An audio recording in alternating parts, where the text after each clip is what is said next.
Can you hear me? State investigator, I need you to wake up. The man's eyes opened, unfocused at first, then sharpening with confusion and something that looked like fear. Where am I? His voice was hoarse. I was driving to Grand Forks. I saw the sign for 7B and thought it was a shortcut, but I've been driving for hours. This road doesn't go anywhere. It just keeps going straight. Same fields, same nothing. And then I started seeing the signs. What signs? Warning signs. Wrong way. Do not enter. Turn back. But I couldn't turn back because there was nowhere to turn. The road behind me was gone every time I looked in the mirror, like it was erasing itself. So I kept going forward until I ran off the road here. He focused on Coakley more clearly. You're a sheriff. You came down 7B to get here? I turned onto it from County Road 7, about 3 miles back. The man, whose credentials identified him as State Investigator Lorcan Whitby, shook his head slowly. I've been on this road for 3 hours. I've driven at least 50 miles. There's no way you're 3 miles from anything. Coakley helped Whitby into the cruiser, cranking the heat. The man was shivering hard now, a good sign that his body was trying to warm itself. Coakley's instinct was to turn around and head back the way he'd come. But when he looked behind them, the road disappeared into the blowing snow, no tracks visible, not even his own from minutes ago. The storm was erasing everything, or something else was. He drove forward slowly, following what he thought was the road, though the pavement edges were increasingly hard to distinguish from the fields. Whitby huddled in the passenger seat, rubbing his hands together. There's something wrong with this road. I passed the same fence post 5 times. I'm certain it was the same one. Same distinctive lean, same spacing from the road. Like I was looping, but the road felt straight. Roads don't loop in the Red River Valley, Coakley said. But even as he spoke, doubt crept in. He'd seen strange things at whiteouts before, optical illusions, snow blindness, but this felt different. The road under his tires felt wrong, as if he were driving on something that approximated pavement but wasn't quite right.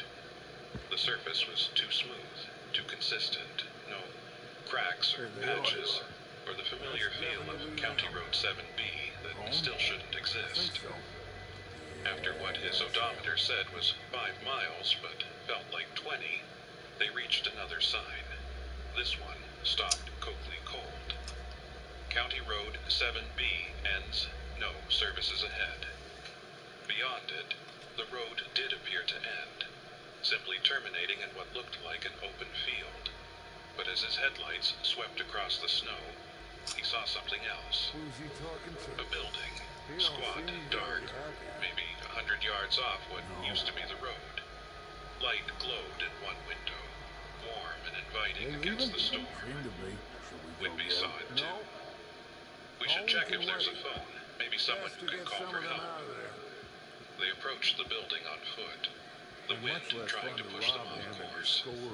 It was an old farmhouse, or had been once. Now it looked half abandoned, siding weathered and peeling, but that single window glowed with steady light.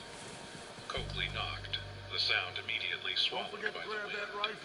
The door opened before he could knock again. The woman who answered was maybe 70, wearing clothes that looked decades out of style. She smiled as if she'd been expecting them. Come in, come in. Terrible night to be out. I'm Avis Penhaligon. I was just making coffee. Her voice was pleasant, grandmotherly, but something in her eyes made Coakley's hand drift toward his weapon.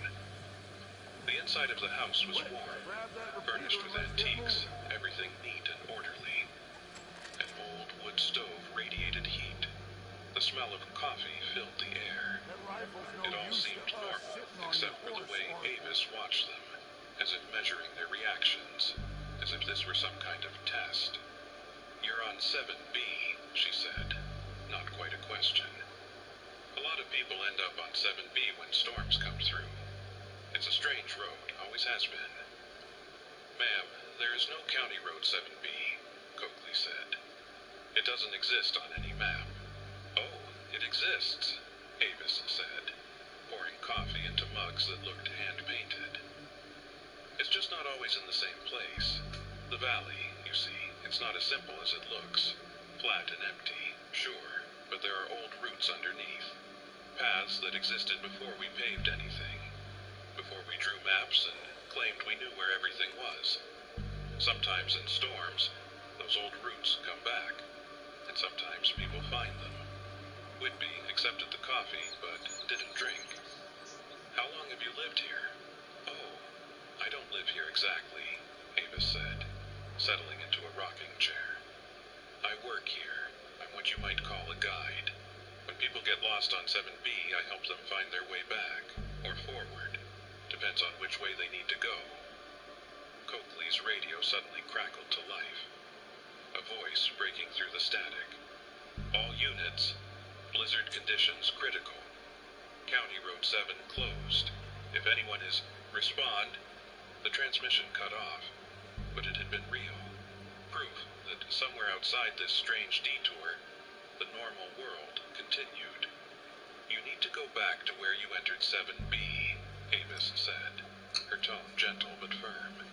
The road opens when storms come, but it closes again when they pass. If you're still on it when the storm ends, well, you'll be stuck here until another storm opens the way. Could be weeks, could be months. Time works different on 7B. How do we get back? Coakley asked, though part of him wanted to argue, to insist this was all some storm-induced hallucination. But the house was real, the woman was real, and the wrongness of the road was undeniable.